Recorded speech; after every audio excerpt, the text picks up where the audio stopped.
तर राम राम मंडळी, तुमचा भाऊ निघणार ना रोज सारखं, तर कुठे कामावर जावाले. तर आपण आज ना मोटरसायकलवर ना आपली मोठी गाडीवर, आपण सरळ डायरेक्ट मालगाडीवर. तर मालगाडीवर का बरं, तर आपल्या आज 2 साईड कम्प्लीट करणे होतात. तर मग आपण मटेरियल की जाणं होतं, त्यामुळे आपण सरळ निघतो मालगाडीवर मटेरियल टाकीसन. मग काय आपण थोडा लगेच आपण इथं आपली साईटवर लागूत.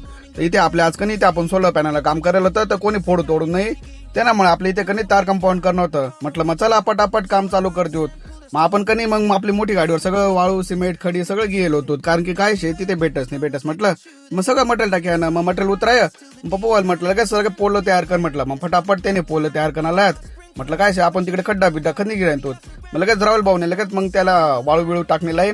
पटापट कसे फास्ट कामावर पडे, आपले 2 साईड कम्प्लीट करणे होतात. मग लगेच त्याने वाळू खडी सगळं वाहनाला आहे. आपण थोड्या वेळात लगेच सगळं काम पोलं उभा कर टाकत. म्हटलं आता आज थोडं सेट होऊ द्या पडती, लगेच वडाल गो तर वाकी जाती.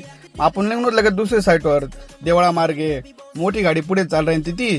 तेले म्हटलं तुम चलो आगे आगे हम चलते तेरे पीछे पीछे. आपण निघलो हळूहळू तिना मागे दुसऱ्या साईडवर जावाले. म्हटलं आता दुपारनं 4 वाजेला होतात. म्हटलं चहा पाणी करी गोत. मग आपण लगेच देवळाला चहा पाणी करायला थांबलो. म्हटलं काय बरं वाटे जरासं. मग लगेच आपण थोडं दुसऱ्या साईडवर लागोत. पोराचं लगेच खड्डा करायला चालू करते. का बरं, कारण की 5:30 वाजे जायला होतात. म्हटलं पटापट कामावर पडे, कारण की काय लवकर बिगर जाणं पडे. मग काय तिकडे राहुल माल कालू दिरंता आणि पप्पू त्यांना पाटेवाई दिरंता. आपण इकडे पोल उभा करतो. म्हटलं पटापट आवरणं शे. म्हटलं घेऊत पटापट आवरी. मग काय कशा काम आवरा पटापट आणि लगेच आपण निघणोत घरकडे जावाले देवळा मार्गे. छत्रपती शिवाजी महाराजांना दर्शन घे. आपण निघणोत आपण घरकडे आपल्या मार्गाकडे. तर मंडळी आज ना ब्लॉग मा एवढंच. तर भेटूत नवीन ब्लॉग मा. तर नक्की लाईक करा, फॉलो करा आणि शेअर करा बरं का.